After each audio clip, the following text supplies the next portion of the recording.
Di para sahabat itu, kaum muslimin, yang terbayang bagi mereka itu adalah infak, yang terbayang bagi mereka adalah sebuah kebahagiaan, keselamatan di akhirat yang kekal dan abadi di sisi Allah tabaraka wa taala.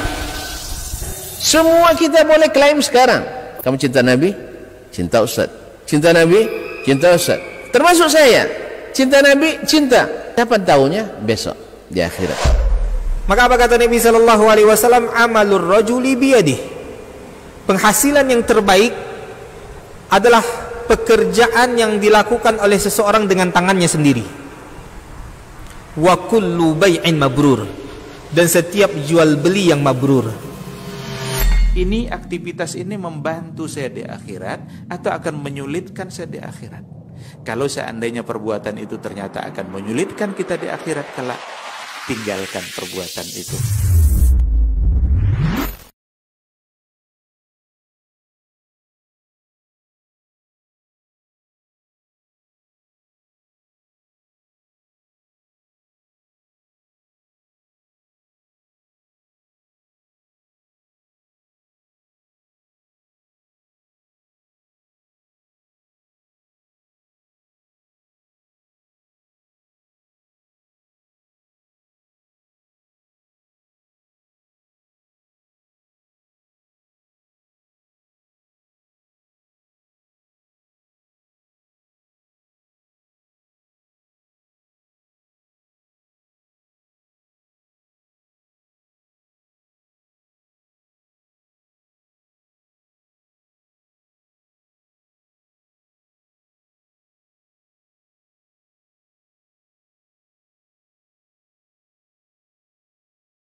ونستغفره ونتوب إليه ونعوذ بالله من شرور أنفسنا وسيئات أعمالنا من يهد الله فلا مضل له ومن يضلل فلا هادي له أشهد أن لا إله إلا الله وحده لا شريك له وأشهد أن محمدا عبده ورسوله لا نبي بعده يا أيها الذين آمنوا اتقوا الله حق تقاته ولا تموتن إلا وأنتم مسلمون يا أيها الناس اتقوا ربكم الذي خلقكم من نفس واحدة وخلق منها زوجها وبث منهما رجالا كثيرا ونساء واتقوا الله الذي تساءلون به والأرحام إن الله كان عليكم رقيبا يا أيها الذين آمنوا اتقوا الله وقولوا قولا سديدا يصلح لكم أعمالكم ويغفر لكم ذنوبكم ومن يطع الله ورسوله فقد فاز فوزا عظيما أما بعد فإن أصدق الحديث كتاب الله وخير الهدي هدي محمد صلى الله عليه وسلم وشر الأمور محدثاتها وكل محدثة بدعة وكل بدعة ضلالة. Ma'asyar muslimin, ma'asyar muslimat, rahimanillah wa iyyakum. Alhamdulillah, tak bosan kita bersyukur kepada Allah atas segala rahmat, nikmat dan karunia-Nya. Pada petang hari ini, di hari yang mulia, hari Jumat, kita masih diizinkan Allah untuk mengukir amal di sini, di tempat atau di salah satu tempat yang paling dicintai Allah, di Masjid At-Taubah Bangkinang. Semoga selalu dikenang. Salawat dan salam kepada Nabi alaihi salatu wassalam yang sangat senang melihat para penuntut ilmu, para sahabatnya yang menuntut ilmu. Kenapa tidak? Karena Allah sendiri menyenangi para penuntut ilmu, bahkan mengangkatnya tinggi-tinggi. Yarfa'illahu alladhina amanu minkum walladhina utul ilma darajat. Allah pasti angkat orang-orang yang beriman di antara kamu dan yang diberi ilmu beberapa derajat. Gimana? Nabi SAW mengatakan fadlul alimi alal abidi ka fadli ala adnakum. Kelebihan seorang alim yang berilmu dibanding dengan seorang yang ahli ibadah.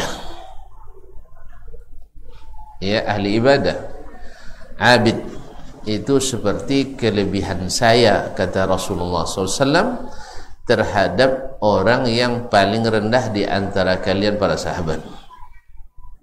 Jadi mangkuk tinggi ahlul ilmi lebih tinggi dari ahlul ibadah.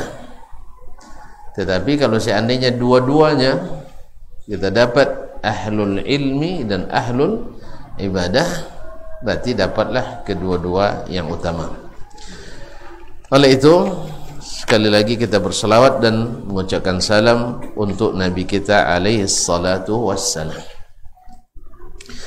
Bapak dan ibu-ibu kaum muslimin dan muslimat yang dimuliakan Allah tabaraka wa ta'ala, atas permintaan kawan-kawan, nampaknya buku-buku kecil ini senang dipelajari. Antum senang buku-buku kecil kan, tak perlu tebal-tebal kan? Yang penting isinya tebal gitu ya. Karena banyak kitab-kitab yang isinya yang bukunya tebal-tebal tapi isinya tipis-tipis gitu. Nggak menghasilkan amal. Seperti kitab-kitab debat ya, kitab-kitab debat yang banyak cakap sikit kerja.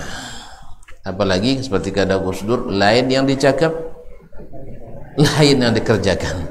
Jadi lain yang bicarakan, lain yang dikerjakan, lebih parah.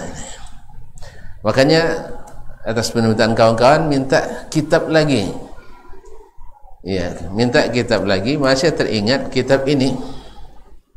Kalau nanti tak sesuai kasih tahu aja, kita ganti yang lain. Banyak kitab kecil. Awak kitab besar tak ada.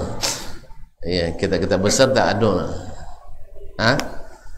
Yang hanya paling tinggi hanya 70 jilid cuma. Nah, kaum muslimin dan muslimat dirahmati Allah. Baik. Ini kitab pernah kami baca di waktu di Masjidil Haram dengan kawan-kawan. Ya. Hitung-hitung majalis al-ashrul awakhir min Ramadan. Ketika etikaf di Masjidil Haram. Jadi karena saya merasakan nikmat dan manfaatnya, mudah-mudahan bisa pula dibawa ke sini. Tapi tidak tahu nih di sini sesuai apa tidak. Ya, kita tengok dulu.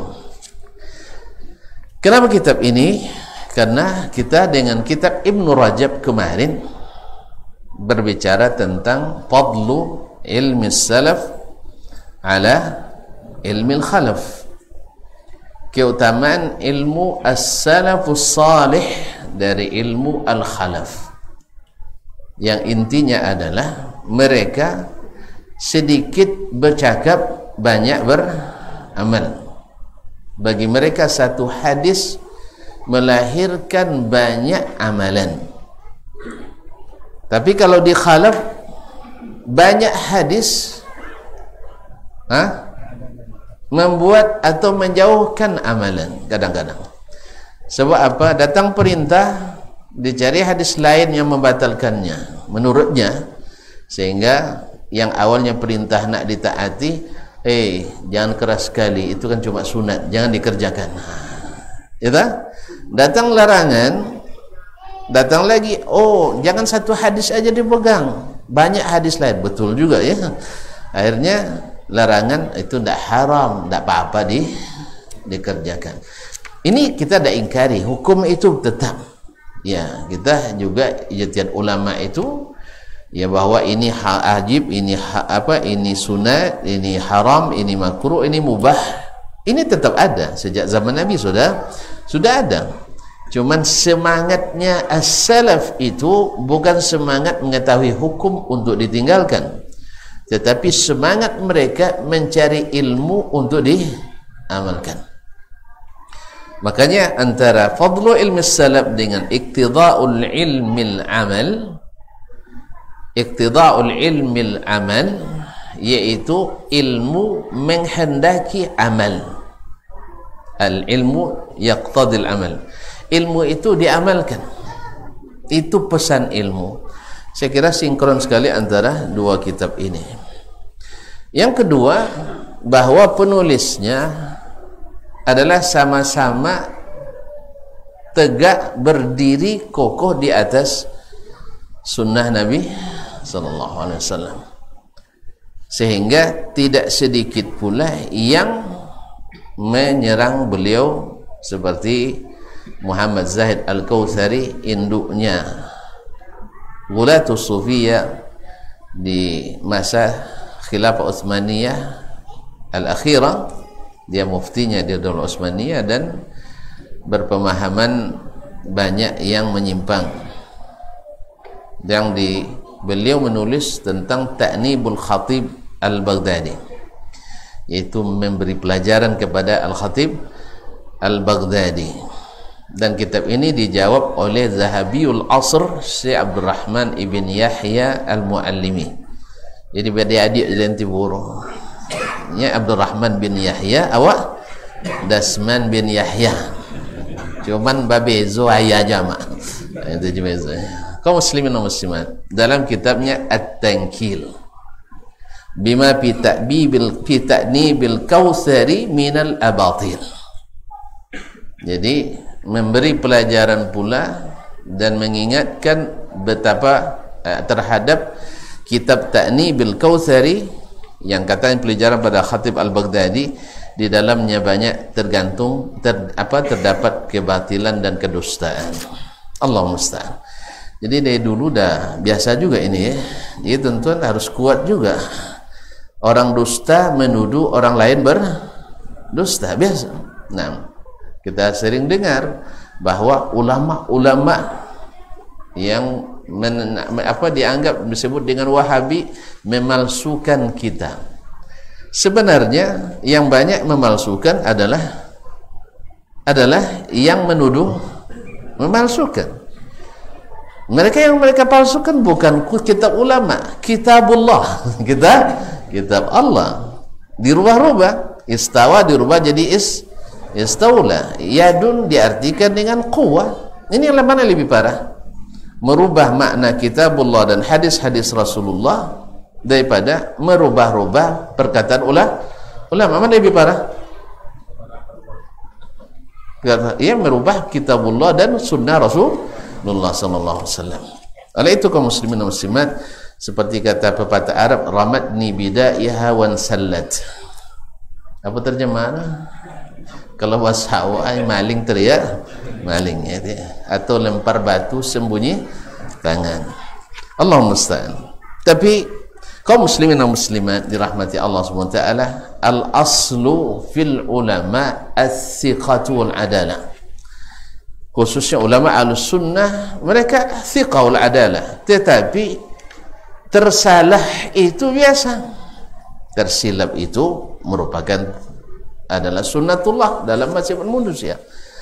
Cuma masalahnya ketika kita yang salah dituduh sengaja berdusta. Kalau yang sebelah bersalah, diamkan saja. Ya kan? Awaknya bu yang lain sosek, dilapor kan? Kau awak sosek deh, antok-antok saja. Kena masalah dah. Jadi tuan-tuan, itu orang-orang sesat. Tidak halal akidahnya. Tidak halal akidahnya, tapi tidak perlu dilapor, karena ahlus sunnah itu arhamun nasi bin nas, paling penyayang kepada manusia. Mereka sering diserang, tapi insya Allah tak suka menyerang. Oleh itu Al-Khatib Al-Baghdadi rahimahullah ta'ala adalah orang yang sering juga dapat serangan ini, karena kitab-kitabnya banyak yang membuat orang kepedihan. Podio ni kulit gatal buat salap, gatal apa nama orang? Podio dibuat balsam, enggak, salap dibuat ubek. Masyaallah kiram dirahmati Allah SWT. Ini diantara sebab kita mengambil kitab ini, karena nama besarnya Al-Khatib Al-Baghdadi, dan beliau adalah imamnya Ahlul Masyriq. Ada dua ulama besar, ulama Al-Hadis wal Fiqh, yang dikenal dengan istiqamahnya di atas manhaju ahli sunnati wal jamaah. Walaupun pada masa itu masa bergejolaknya penyimpangan dan penyelewengan akidah dari kalangan Mu'tazilah, Al-Jahmiyah, wal Mu'attilah, wal Mutakallimin, tetapi beliau tetap istiqamah. Tapi walaupun demikian, akan ada juga nanti yang menarik-narik beliau, ini orang kami ini. Jangankan Al-Khatib Al-Baghdadi, Imam Syafi'i saja diklaim sebagai pengikut Imam Al-Ash'ari, padahal Imam Al-Syafi'i wafat 204, Al-Ash'ari 324. Mana duluan wafat? Al-Syafi'i, tapi Syafi'i mengikut Al-Ash'ari. Nasallallahu as-salamata wal-afiyah.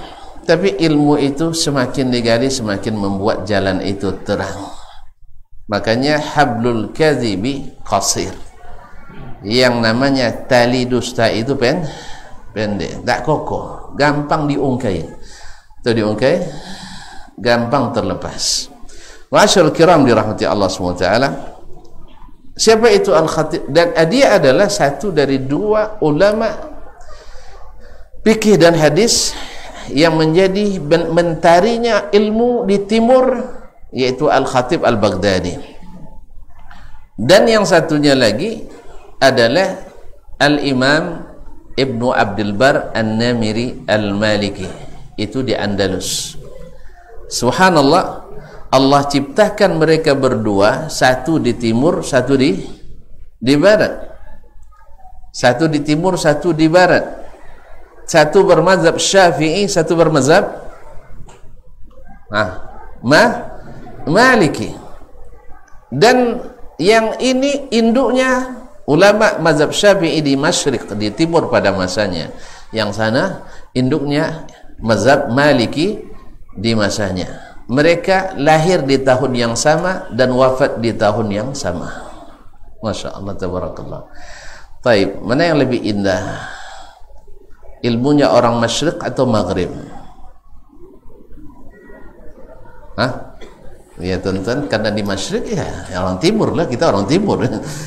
Ada dua penyair waktu itu, satu dari Baghdad, satu dari Andalus, saling membanggakan. Syair orang Masyriq, khususnya Irak dan Baghdad, lebih hebat dari syair orang-orang Andalus. Lalu dia membuat semisal seperti burung, ibarat burung. Syairnya Masyriq itu kepala burungnya, sedangkan Maghrib bagian barat itu ekornya.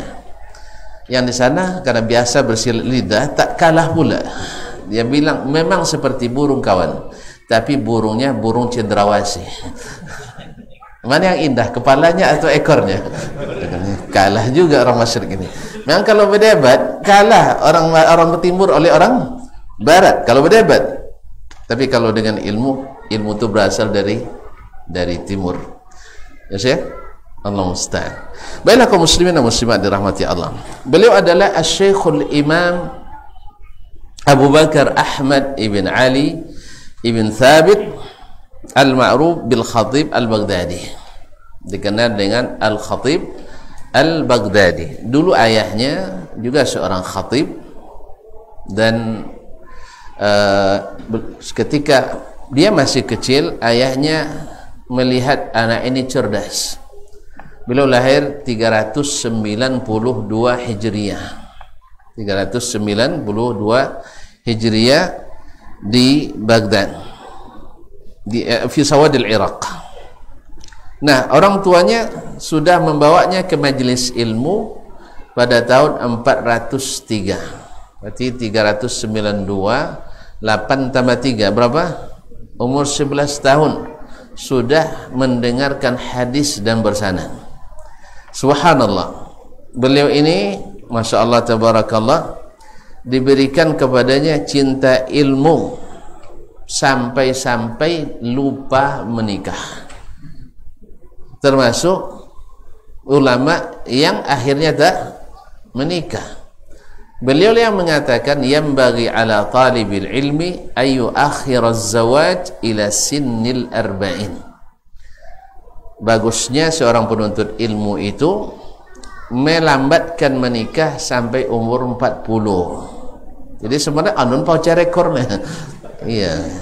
Iya. Kata copek. Nah. Jadi seumur 40. Apa alasan beliau? Alasannya sangat logis. Li'anna az-zawaja yamna'uhu minar rihlati. Menikah itu menghalangi dia bepergian menuntut ilmu. Ya kan? Kamu itu kalau tinggal tak bawa bakal selain lo sabui doang. Ya kan? Pokoknya payah kalau dia nak menuntut ilmu. Kadang di masa itu memerlukan waktu pergi aja sebulan menuntut ilmu. Bisa saya? Nah, lama. Akhirnya beliau mengatakan bagusnya jangan nikah dulu sampai umur 40. Sudah itulah sampai umur 40 hilang selewa nikah. Nah, la tasu ilmu lebih lama deh. Yang kedua, bernikah itu mengurangi kita untuk beli buku. Iya. Wang rumah lewa nengok kunyang-kunyang dulu. Pada kitab kunyang jelema. Kitab kunyang ke jadi buya bunti awak adanya. Tekan ang buya bunti lah. Satu-satu kalau nak sekolah, nak ke pondok ya kadarun waktu itu. Dia nak jen kadarun layongnya. Nak jadi buya bunti yang. Apa makna buya bunti tekan ang lah? Ndak. Berarti mana kampung Pak Soh?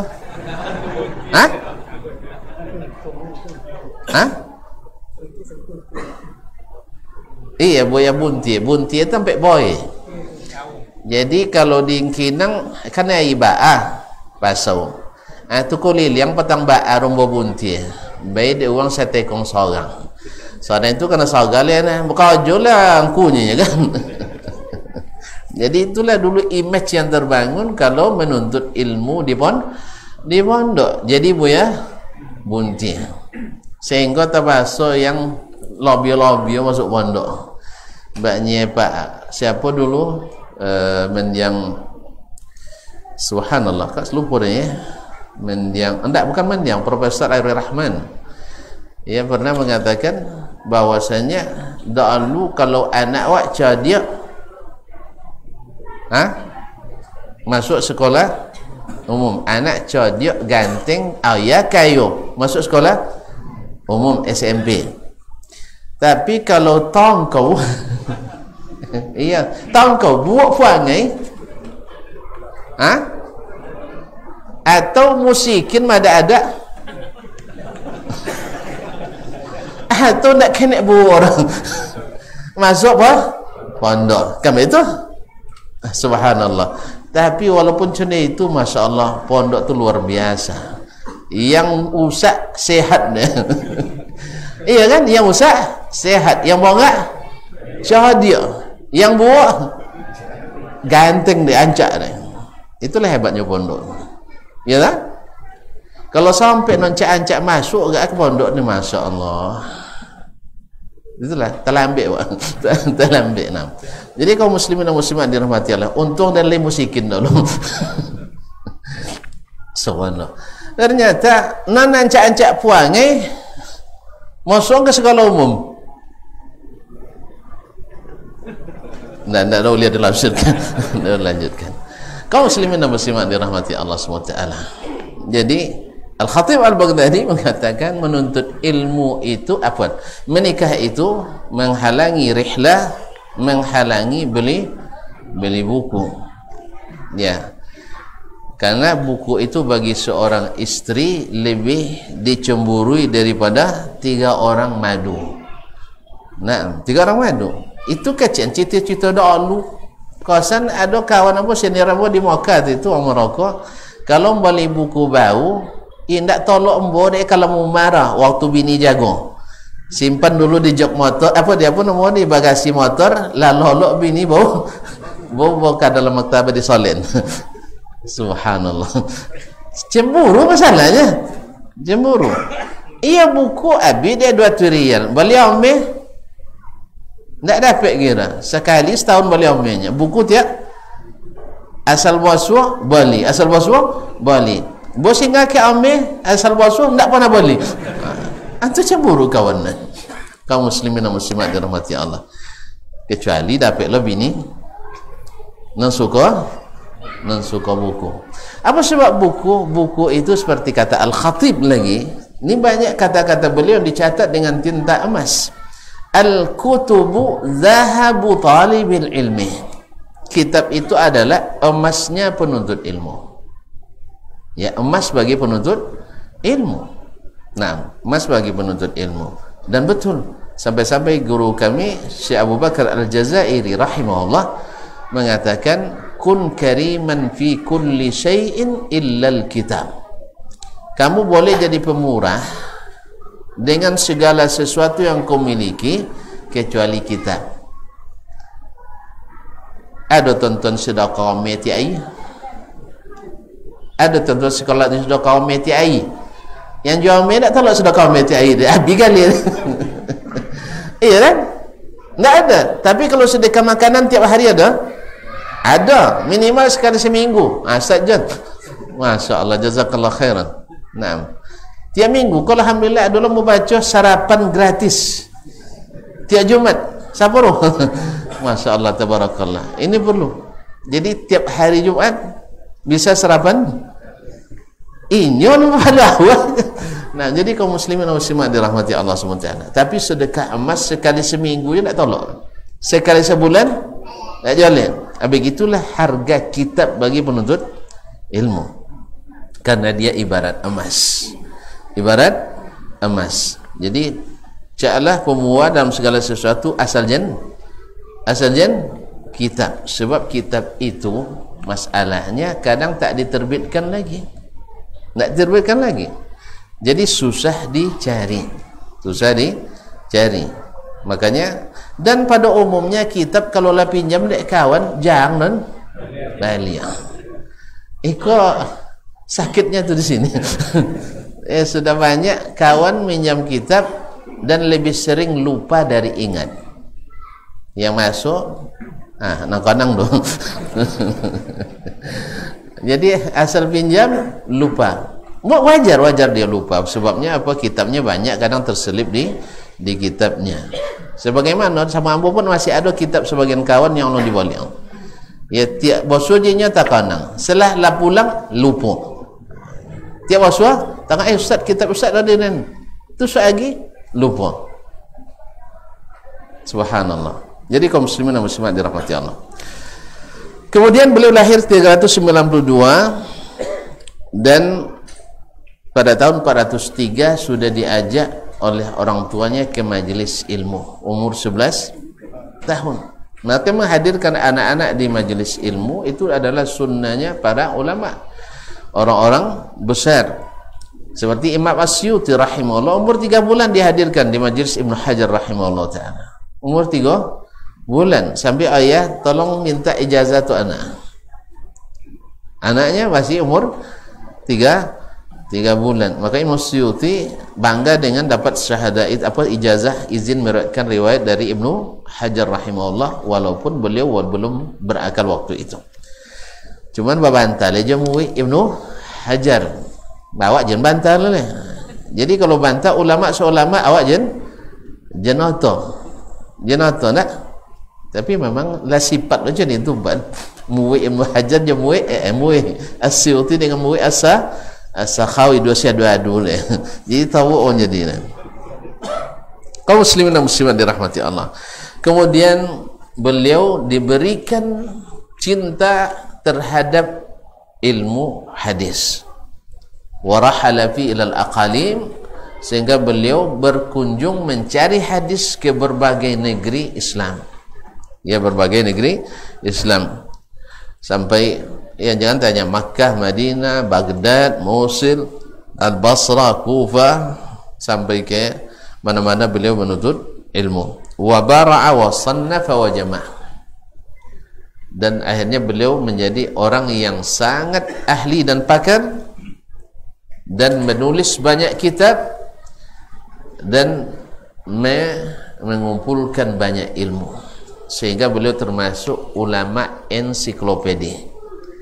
Jadi sampai dikatakan oleh beberapa ahlu as-siyar seperti Al-Hafidh Az-Zahabi rahimahullah 748, dia mengatakan la yakadu fannun min fununil ilmi illa walil khatibi fihi ta'lifun aw musannaf. Hampir tidak ada disiplin ilmu kecuali al-khatib punya tulisan di bidang itu. Hampir tidak ada disiplin ilmu, ya, fikih, hadis, tafsir, lughah, balaghah dan sebagainya, kecuali beliau punya tulisan.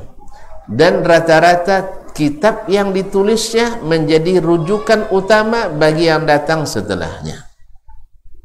Dan yang paling masyhur di antara kitabnya adalah Tarikhu Madinatis Salam, yang dikenal dengan Tarikhu Baghdad.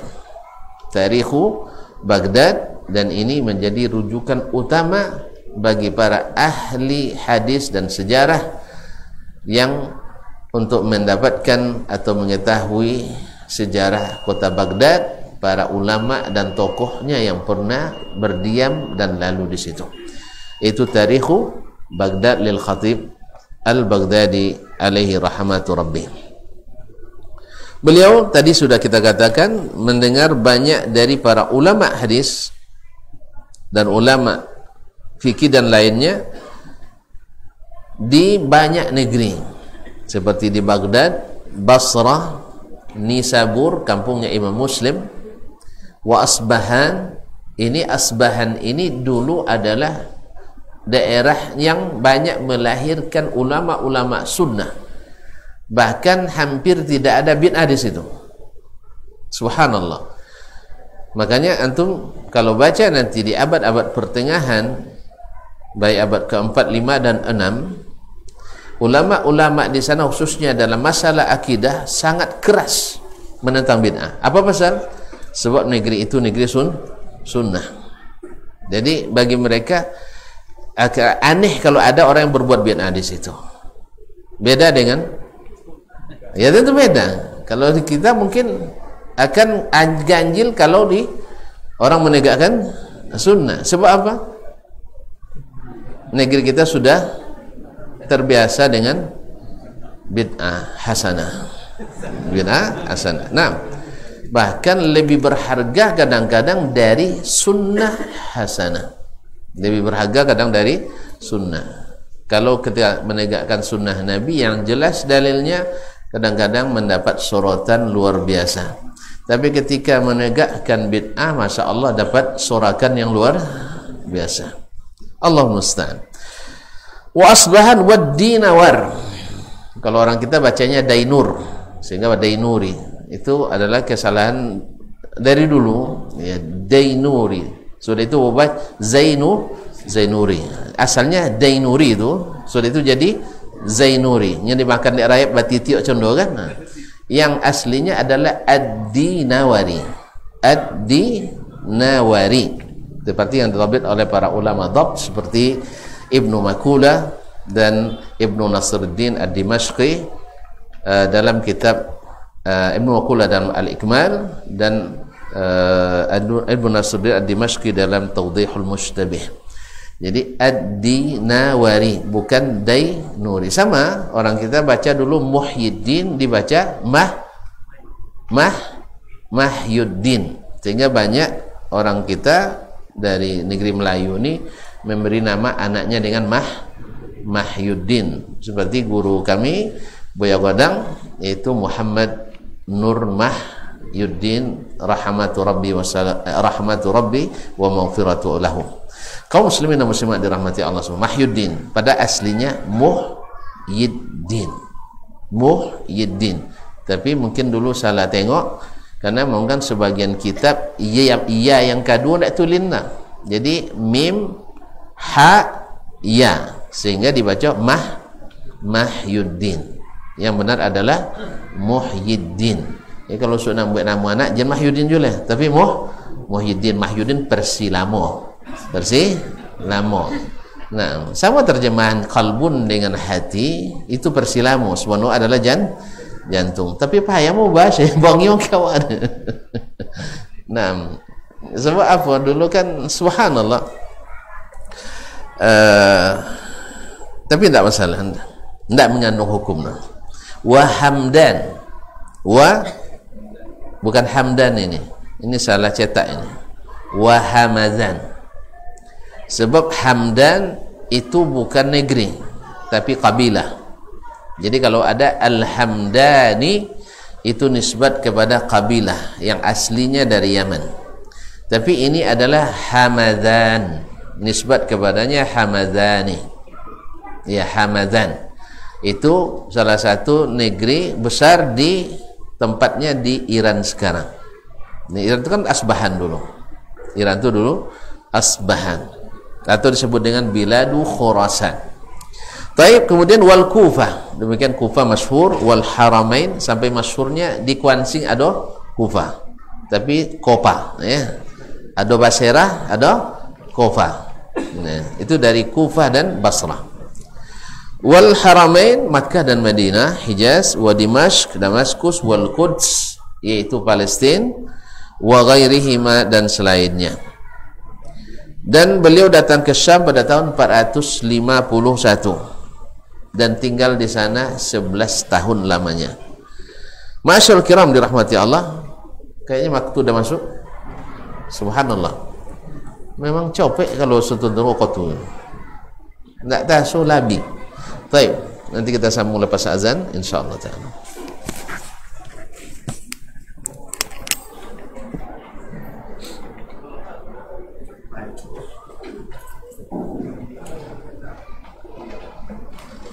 Allahu Akbar, Allahu Akbar.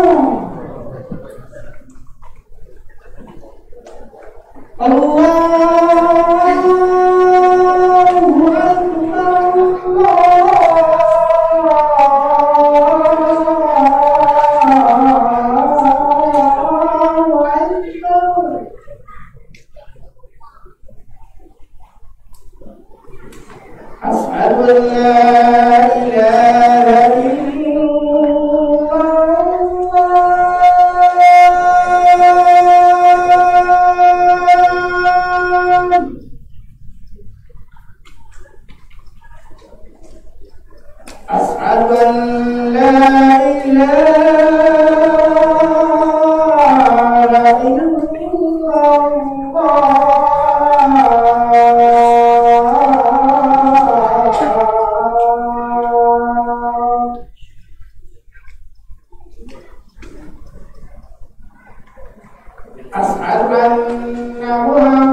Ma'asyiral muslimin, ma'asyiral muslimat yang rahmati Allah SWT.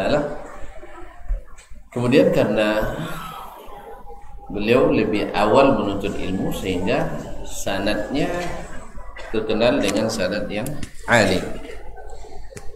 Banyak syuyukh, guru-gurunya, di antaranya adalah murid Imam Ad-Daraqutni.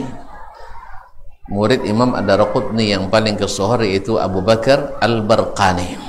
Abu Bakar Al-Barqani, yaitu Ahmad bin Muhammad bin Ahmad Al-Barqani, Syekh Baghdad, syekhnya Baghdad pada masanya. Berkata Imam Ibnu Makula, Al-Amir Ibnu Makula Al-Baghdadi sahibu Al-Ikmal, kana Abu Bakar Al-Khatib akhir al-a'yan mimman syahadnahu. Abu Bakar Al-Khatib adalah di antara al-a'yan, yaitu orang-orang tokoh-tokoh ulama yang hebat yang terakhir kami lihat. Syahadnahu, kami saksikan dia, artinya kami berikan kesaksian ma'rifatan, ilmunya, wa hifdhan, hafalannya, wa itqanan, dan ketelitiannya, wa dhabtan, dan dhabitnya, li hadis Rasulullah sallallahu alaihi wasallam, bagi hadis Rasulullah sallallahu alaihi wasallam. Jadi beliau sangat paham hadis Nabi karena salah seorang terhitung salah satu fuqaha asy-Syafi'iyah. Tulisannya dalam fikih juga menjadi rujukan. Kemudian hafalannya dan itqannya, artinya itqan profesionalitasnya, wa dhabtan, dan dhabitnya, baik dhabit kitab maupun dhabit as-sadr, bi hadis Rasulullah sallallahu alaihi wasallam, wa tafannunan fi ilalihi wa asanidihi, dan punya keahlian khusus. Tafannun artinya banyak keahlian dalam ilalul hadis, wa asanidihi, dan sanad-sanadnya, wa ilman bi sahihi wa gharibihi, dan berilmu bisa membedakan mana yang sahih, mana yang gharib. Gharib di sini maknanya dhaif karena dia padankan dengan sahih. Wa fardihi wa munkarihi, dan mana hadis yang fard, yang munkar. Wa matruhihi, dan mana yang tidak diterima atau yang dibuang karena bukan tidak sahih, jadi tak diterima. Thumma qala wa lam yakun lil Baghdadiyyin ba'da ad-Daraqutni mithluhu. Orang Baghdad tak punya ulama setelah ad-Daraqutni sehebat Al-Khatib Al-Baghdadi. Jadi ad-Daraqutni, kaum muslimin dan muslimat, ya, supaya kita paham bagaimana mengkomparasikan, bandingkannya. Ad-Daraqutni rahimahullah, beliau adalah ulama yang sangat hafalannya yang sangat dhabit, sampai kitab Al-Ilal Al-Warida bil Ahadits Nabawiyah yang kalau dicetak hari ini lebih dari 20 jilid, dan saya termasuk salah satu yang mentahqiqnya. Maka kitab ini, dan ini ilmu paling sulit dalam ilmu hadis, ilmu al-ilal. Tidak semua ulama hadis paham ilalul hadis. Kalau ibaratnya ini spesialis penyakit dalam, spesialis penyakit dalam, zahirnya sehat tapi di dalamnya parah.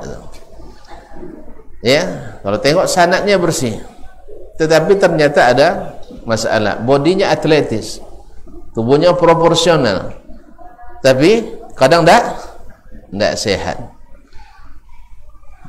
Ada gitu? Banyak. Nah, Allah musta'an. Kaum muslimin dan muslimat dirahmati Allah. Nah, Ad-Daraqutni mengimlakkan kitab itu dari hafalannya. Ya, 24 jilid lebih diimlakkan dari hafalannya. Awak coba hafal kau. Subhanallah. Kitab hadis paling sulit, dia menyebutkan perbedaan ikhtilafur riwayat. Fulan beratkan begini, fulan beratkan begini, di sini tambah lafaznya begini, di sini kurang lafaznya begini, dan seterusnya. Dari seluruh turuk jalan dan sanadnya dihafalkan, diimlakkan dari hafalannya, sampai-sampai hafizul khatimatul hufaz, penutup para hafiz, Imam Az-Zahabi menyebutkan, "Lau thabata hadza", kalau ini sahih diimlakkan di hafalannya, "Asyhadu anna ad-Daraqutni ahfadhu ahli dunya", saya bersaksi bahwa Imam Ad-Daraqutni adalah orang yang paling hafiz sedunia. Orang yang paling hafiz sedunia. Karena menghafalkan yang sahih, walaupun bagi kita sulit, bagi mereka sangat mudah. Orang menghafal Sahih Bukhari itu biasa, itu bagi mereka. Bagi kita ngapal arba'in je payah. Ya. Contohnya mahasiswa saya kalau minta hafal arba'in tak kurang dia. Tak bisa 20 je Ustaz katanya. Baru 42 hadis, minta 20 nya. Allah musta'an. Kaum muslimin dan muslimat. Jadi mereka itu mudah. Tapi menghafal hadis-hadis yang berpenyakit, yang kusut-kusut, kan coba benang kusut itu. Dia hafal. Maka Az-Zahabi mengatakan, "Asyhadu anna ad-Daraqutni ahfadhu ahli dunya", adalah hafiz terhafiz sepanjang sejarah. Subhanallah. Inilah Ad-Daraqutni yang dibandingkan Al-Khatib Al-Baghdadi dengannya oleh Imam Ibn Makulah Al-Baghdadi. Orang Baghdad tak punya hafiz seperti Ad-Daraqutni selain Al-Khatib Al-Baghdadi. Kira bisa dipahami? Alhamdulillah. Gitulah Al-Khatib Al-Baghdadi. Walam yakul lil Baghdadiyin lil Baghdadiyin ba'da Ad-Daraqutni mithluhu, sepertinya, kecuali Al-Khatib Al-Baghdadi hafiz. Jelas? Alhamdulillah. Beliau sannafa fil fiqh wa bara'a fihi. Beliau juga menulis dalam bidang fikih. Jadi faqih wa muhaddis. Wa bara'a fihi, dan betul-betul ahli di dalamnya. Bari', betul-betul pakar di dalamnya. Thumma ghalaba alaihi al-hadis. Tetapi akhirnya hadis lebih dominan pada dirinya. Hadis lebih dominan. Awalnya dia mencintai fikih dan menjadi pakarnya, tetapi dia lebih konsen pada hadis-hadis Nabi alaihi salatu wassalam. Wa kana fasihan jahwariyas saut. Orangnya bila berbicara fasih dan suaranya lantang. Namanya khatib. Khatib fasih dan lantang. Dan biasanya orang akan cari itu. Khatib suaranya lantang dan bahasanya fasih, ya tak? Bahasanya indah didengar dan paham. Kami waktu di Madinah, Masya Allah, kalau nak sempat ke Masjid Nabawi, ada khatib orang Mesir, Masya Allah, namanya Syekh Humaydi. Biasanya khutbah di Masjid Al-Qiblatin. Nah, kalau beliau khutbah di situ, masjid melimpah terus itu. Kalau lambat pergi, tak dapat duduk dalam, mesti duduk tengah panas itu. Nah, kalau tak boleh apiak musim angin, tak terlalu duduk. Jadi kaum muslimin dan muslimat dirahmati Allah, karena dicari orang. Kadang dia khutbah di masjid kantor gubernur, istana gubernur Madinah. Itu juga dicari-cari jadul. Karena memang suaranya lantang dan fasih. Sehingga orang lain dah pulang solat Jumat, kita belum pulang tapi tidak terasa kita. Awak kadang-kadang tak sawada khutbah tapi asa 2 jam ada juga. Tapi begitulah, zalika fadlullah yu'ti man yasha. Para Syekh Dr. Helmi menceritakan di Maroko itu juga ada katanya seorang khatib 1,5 jam Jumat, tapi orang tetap melimpah di situ sampai ke jalan-jalan. Apa sebab? Nah, karena fasih dan suaranya lantang, dan ada yang dibawa pulang, subhanallah. Zalika fadlullah yu'tihi man yasha. Dan al-khatib adalah seperti itu, fasihan jahwar saut, hasanal qiraah, bacaannya pun indah, bacaan Qurannya indah. Jadi bahwa khatibnya fasih, suaranya lantang, balaghanya tinggi, tiba jadi imam lewo juga. Subhanallah. Ini ada kebalikan gitu. Sudahlah tak apa-apa. Sudah itu baca tidak boleh. Allah musta'an. Ya, subhanallah. Malihal khat, dan tulisannya cantik. Jadi memang Allah berikan kelebihan. Cuman sayang tak menikah. Itu aja, sayang tak menikah. Termasuk minal ulama'il uzzab, ulama-ulama yang tidak menikah sampai meninggalnya. Rahimahullah rahmatul wasi'ah. Tapi yang diwariskannya berupa ilmu yang bermanfaat, mewakili bahkan lebih dari orang-orang yang punya anak. Dia punya murid-murid yang tidak sedikit, yang insya Allah soleh-soleh, yang tentu saja sering mendoakan beliau, dan ilmu yang dimanfaatkan setelah beliau meninggal. Di antaranya insya Allah kitab ini kita hidupkan, mudah-mudahan kita dapat bagian pula menghidupkan ilmu seorang alim ini, walaupun tipis tapi isinya tebal, ya, isinya padat. Ya, tidak apa kecil-kecil kitab kita, tidak perlu tebal-tebal, tak ada isi, lebih baik tipis tapi banyak isi. Kemudian wa kana qad tasaddaqa bi jami'i malihi. Lihat kaum muslimin, dan beliau sudah mensedekahkan seluruh hartanya, karena dia termasuk yang kaya, dapat warisan dari orang tuanya.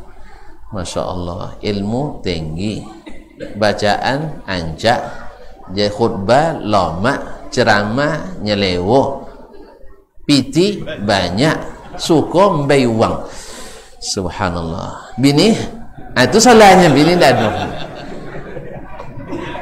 Jadi tasaddaqa bi jami'i malihi wa huwa 100 dinar 'alal ulama wal fuqara. Sebanyak 200 dinar. Kalau dinar itu 2,5 juta, berarti sekitar 500 juta ya. Banyak sedikit. Biasa Bu Umar ya. Nah, 500 juta. 100 dinar. Saya ragu ni apakah salah ketik juga, bisa saja 200.000 dinar. Wallahu a'lam, nanti periksa lagi. Yang kalau saya tidak salah ingat 200.000 dinar. Tapi 200 dinar pun banyak. Ya, alhamdulillah, 500 juta banyak ya. Ada yang berani menandingi? Ini ustaz kan kaya. Ya ustaz, kalau yang kayo-kayo lah banyak. Alhamdulillah. Apalagi di Bangkinang dia terkenal. Kalau orang Bangkinang, kayo-kayo Bangkinang suka berimpak, sudah terkenal sampai ke mana-mana. Alhamdulillah. Dan ustaz nalulah. Ini masalahnya.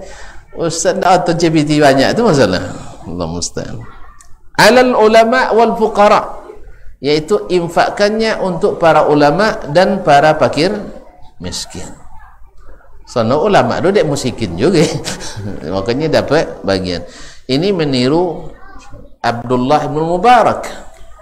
Dia seorang ulama kaya raya, konglomerat pengusaha yang kalau haji bawa jemaah gratis satu kecamatan. Letollah. Jadi kalau kini tuh ada kecamatan banyak bono ya, sa dusun. Nah, sa dusun nanti bisiong ke Pak Kadus dan nak POG tahun depan tolong dideteksi apa namanya, dicatat siapa non patut ni mau bantuan haji dan insyaallah banyak yang daftar. Ya, insyaallah taala. Dan gratis. Cuman beliau tidak sebutkan gratis di awal. Supaya yang ikut itu punya izzah, nyetor mereka, setor uang piti dah kayaknya sudah, itu seluruh kebutuhan perjalanan sampai hadiah-hadiah untuk keluarga, anak, bini, cucu, calon bini. Kalau ada anak bini sudah bini ya baji. Nah, itu dibelikan oleh Abdul Mubarak semuanya. Ini nanggung sodo. Baik di Moka maupun Madinah. Moka mungkin cek kunyang kan. Cek kunyang kan itu yang terkenal loh. Sabu ini lah ada piti le ustaznya lah. Cek kunyang lun boleh ni kan. Cek kunyang itu terkenal kan tu awal. Jadi seluruh dibelikannya. Nah, nanti pulang sampai di negerinya di Rai. Ya, Rai di Khurasan. Juga Iran sekarang. Beliau 2 hari sampai di rumah, mengundang orang tu boleh godang rumah syukuran. Selesai pulang, akan pulang, setiap orang tanya panggil keluarga sekali sodor, makan sodor keluarganya. Nah, sodor nan menyetor piti tadi bawa liang piti lengkap liak sodor. Kok 25 juta 20 juta boleh, kok mulai juta wali. Sudah itu babaila jubah 2 pasang seorang. Dan mak kau ada Abdul Mubarak sezaman awak. Nah, dan beliau Masya Allah ketika ditanya apa je dan CPT je lebuya, kan itu kan. Inilah kayu contoh itu kan, tapi tetap berusaha mengembangkan usahanya. Dan melimpah-limpah lagi. Apa sebab takonang dia dan Sufyan Ats-Tsauri, Sufyan bin Uyainah, Al-Auza'i nang dojak kenek menderita lah. Ni yatim-yatim sodo. Dan untung dek amma pandai sehingga menjadi ulama godang ana. Yang namanya jadi musikin tu sibuk nuntut ilmu, tentu payah piti kan? Kan itu? Ulang lihat. Inya yatim, sudah itu masuk pondok, kuliah tahu, ndak pernah CPT. Banyak piti? Enggak. Akhirnya terpaksalah Abdul Mubarak, karena beliau diberikan Allah pintu rezeki, dapat pintu kayu dan pamuan. Anak sayang lahnya. Akhirnya diajarkan beliau berusaha sehingga banyak hartanya. Maka nafkah Imam Sufyan bin Uyainah, nafkah Al-Auza'i di Syam, jauh kan Syam dengan apa jauh kan, dan Sufyan Ats-Tsauri di Irak, di Kufah, dan lain-lainnya banyak yang ditanggung oleh Abdullah ibnul Mubarak. Abdul Mubarak, alhamdulillah zaman kini pun banyak juga yang orang-orang berilmu yang seperti itu, seperti Syekh bin Baz rahimahullah ta'ala yang gajinya godang tetapi hampir semua gajinya dibagikan ke orang, sehingga tiap waktu makan singgahlah domai nyuruh. Contoh-contoh orang kan musikinnya lah, insyaallah bahkan gratis dan dapat ilmu gratis. Jadi rumahnya itu jadi persinggahan siapapun, tidak pakai preso tensi darah. Tidak preso tensi ya, suhu ya, tidak preso suhu. Siapa yang singgahlah di situ. Rahimahullah ta'ala. Dan tidak sedikit orang-orang yang mengadu kepada beliau, berhutang dan sebagainya. Kalau beliau tak punya uang, beliau yang sampaikan kepada yang beruang, yang berpiti gitu ya. Dan subhanallah, semoga Allah merahmatinya. Walaupun demikian, tidak juga luput dari lisan-lisan yang tidak beradab kepada beliau. Semoga Allah beri hidayah dan tahan lisan-lisan yang berbahaya. Ma'asyiral kiram, mungkin itu tambahan pahala buat beliau ya. Baik. Wa awsa ayat tasaddiqa bi thiyabihi. Ketika akan meninggal, dia wasiatkan pakaiannya disedekahkan juga. Ya kalau kain wong kayu ancak biasa. Nah, kaum muslimin dan muslimat. Waqafa kutubahu 'alal muslimin, dan mewakafkan kitab-kitab yang ditulisnya untuk kaum muslimin. Oleh sebab itu siapapun yang mencetak kitabnya halal karena sudah diwakafkan oleh Al-Khatib Al-Baghdadi rahmatullahi taala alaihi. Wa lam yakun lahu aqib, dia tak punya keturunan. Macam mana nak keturunan? Maknya tak ada. Ya, dia tidak menikah. Tetapi subhanallah, Allah ganti dengan sedekah jariyah, dengan ilmu yang bermanfaat. Kemudian murid-murid yang banyak, yang saleh, yang insyaallah senantiasa mendoakannya. Mudah-mudahan kita termasuklah nanti sampai selesai kitab ini kita baca berapa doa yang kita panjatkan insyaallah untuk Imam Al-Khatib Al-Baghdadi. Mudah-mudahan kita dapat balasannya pula, didoakan oleh malaikat. Karena setiap mukmin mukminah mendoakan seorang mukmin mukminah, maka Allah maka malaikat menjawabnya amin walaka mithlu dzalik, ya Allah kabulkanlah dan kamu dapat semisal yang kau doakan untuknya. Maka tak rugi mendoakan orang kaum muslimin dan muslimat, daripada mencela lebih baik berdoa. Wallahu musta'an wa alaihi tuklan. Nampaknya waktu yang tak mengizinkan. InsyaAllah kita sambung di pekan yang akan datang. Apa tu?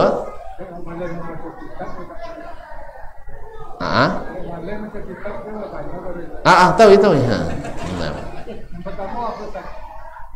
Mana yang tinggi ya yang Imam Khatib Al-Baghdadi dengan Ad-Darqutni itu, mana yang lebih ahli itu? Baik. Kalau ahli di hadis dan ilal hadis dan dhabitnya Ad-Darqutni lebih hebat. Tapi kalau dilihat dari banyak tulisannya, maka Imam Al-Khatib lebih banyak. Mereka beda-beda sedikit lah tu. Beda-beda sedikit. Tapi Ad-Darqutni lebih duluan Daraqutni. Daraqutni wafat 385. Al-Khatib baru lahir 392. Mana dah lu wafat inyo pada lahir kau? Ndak ada suara. Jadi Al-Khatib lahir 392. Ad-Darqutni Abul Hasan Ali ibn Umar ibn Mahdi Ad-Darqutni. Darqutni ini nisbat kepada Daruqutun, pasaun jue katun dulu situ di timur atau di timurnya Baghdad masa itu. Jadi nisbatkan kepada Darqutni, dan beliau dari sisi ini sudah diakui menjadi bapak ilal hadis sedunia. Artinya kalau ikon ilalul hadis adalah Ad-Darqutni. Jadi kitabnya yang paling lengkap dalam ilmu ilalul hadis yang sampai kepada kita adalah kitabnya Imam Ad-Darqutni rahimahullah 385. Al-Khatib Al-Baghdadi lahir 392, wafat 463. Cuman sama-sama kelahiran Baghdad. Jadi kalau sisi hafalannya, ilmunya sama-sama hampir sama luasnya. Tapi kalau ditilik-tilik lagi, mana yang lebih hebat Ad-Darqutni. Wallahu musta'an. Aduh jule. Baik.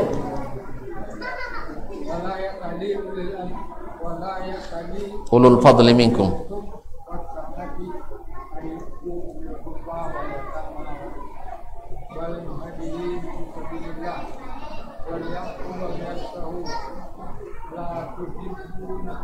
Ala tuhibbuna ayaghfirallahu lakum wallahu ghafurur rahim. Ini ayat turun. Iko secara panjang tu pendek tu. Dah terserah. Pendek lah tu ya. Kan isinya jangan sampai orang yang punya kelebihan nikmat bersumpah untuk tidak lagi memberi kepada karib, kerabat, orang-orang miskin, orang-orang berjihad fisabilillah. Apakah kamu tidak suka Allah mengampuni dosa-dosa kalian? Padahal Allah Maha Pengampun lagi Maha Penyayang. Ayat ini turun pada Abu Bakar Siddiq radhiyallahu taala anhu. Pada masa itu orang-orang munafikin memfitnah Ummul Mukminin Aisyah, anak Abu Bakar, melakukan apa namanya? Perselingkuhan bahasa kininya. Yaitu perselingkuhan. Kisahnya panjang, nanti wabah insyaallah tuh ya. Nah, terlibat pula, makanya fitnah itu kaum muslimin, a'udzubillah. Maka dosa fitnah dan dusta itu sangat berbahaya. Maka harus dicegah dan diingatkan. Karena orang menfitnah satu orang mungkin lebih ringan, tapi menfitnah umat, menfitnah bangsa, menfitnah mazhab dan sebagainya, ini luar biasa fitnahnya kaum muslimin dan muslimat dirahmati Allah. Ya, seperti yang kita dengar belakangan ini banyak tukang-tukang fitnah, tukang sebar fitnah dan adu domba, ya, dengan alasan dakwah dan sebagainya, padahal membawa bisa racun yang merusak. Allah musta'an. Kaum muslimin dan muslimat dirahmati Allah. Jadi saking dahsyatnya fitnah kaum munafikin itu, sebagian orang beriman pun terpengaruh. Pada di zaman Nabi alaihissalam, mereka mencintai Nabi seperti Mistah yang belanja hidupnya ditanggung oleh Abu Bakar. Dia buta, tapi otonya nggak berita itu. Kaum muslimin dan muslimat yang rahmati Allah. Akhirnya setelah terbongkar skandal dia ikut memfitnah keluarga Abu Bakar, kaum muslimin inyo tahu Abu Bakar sudah itu atau fitnah Abu Bakar, dahsyat tak? Dahsyat. Inyo sama-sama sekolah sudah itu difitnah dia, dahsyat tak? Dahsyat. Auzubillah. Ia sama-sama sekolah, sama sayang sejalan, sudah itu difitnah dia. Abek kaliannya kan? Subhanallah kaum muslimin, ini dahsyat. Makanya Abu Bakar sangat pedih hatinya, marah dia, lalu dia bersumpah, demi Allah saya tidak akan belanja lagi dia. So dalam musikin ndak konang jaso so dia lah jole bajaso jina toto jole minimal tahan gitu. Cak muta punya cak poca lampaui jen poca dimului. Tapi otolnya menyebar berita dan fitnah itu. Tapi Allah menghendaki sesuatu untuk pelajaran bagi kita. Jelaskan muslimin, tidak semua orang yang baik-baik dengan kita, ngangguk-ngangguk depan kita, sebenarnya hatinya bersih. Ada yang juga tidak bersih. Dan kadang-kadang terpengaruh oleh syaitan saat itu. Makanya jangan dengar fitnah-fitnah. Ma'asyarul kiram. Akhirnya Allah berikan pelajaran ke Abu Bakar. Jangan sampai begitu Abu Bakar.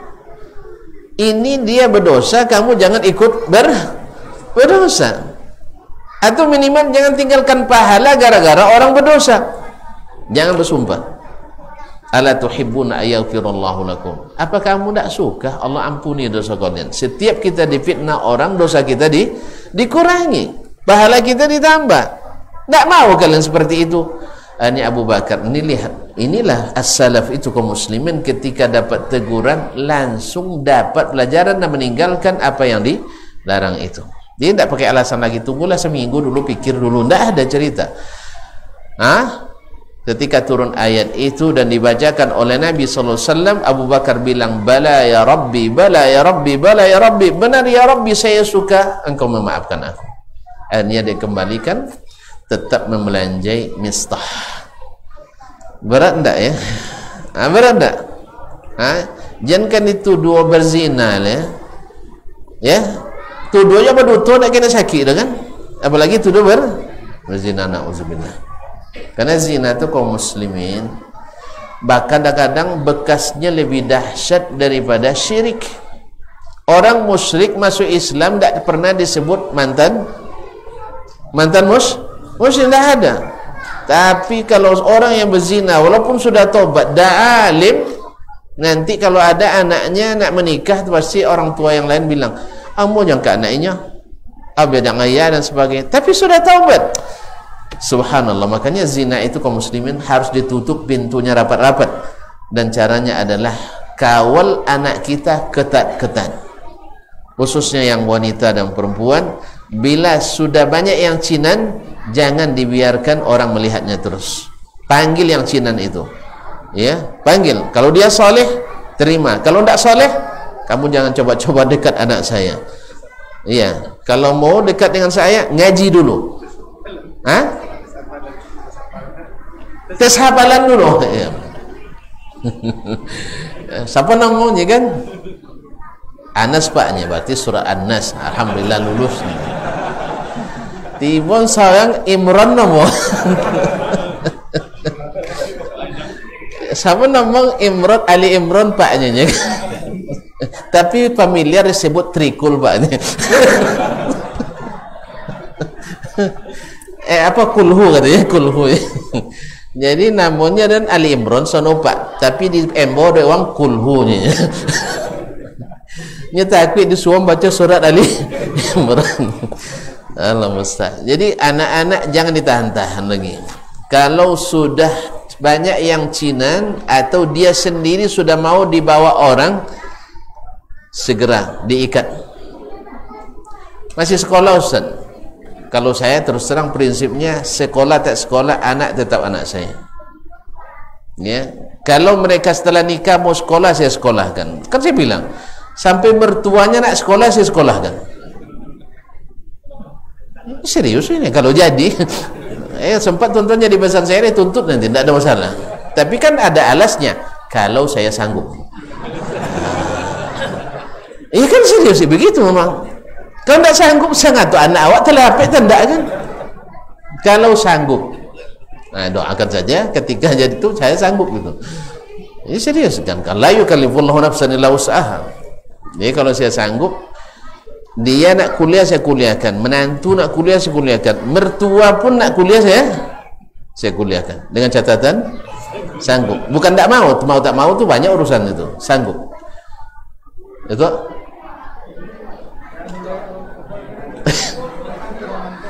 Hah? Janganlah orang yang punya kemuliaan, kelebihan, bersumpah untuk tidak lagi memberi kepada karib, kerabat, orang-orang miskin dan orang-orang berjihad fisabilillah. Kenapa? Karena ini membuat kalian dosa diampuni. Apakah kamu tidak suka Allah mengampuni dosa-dosa kalian?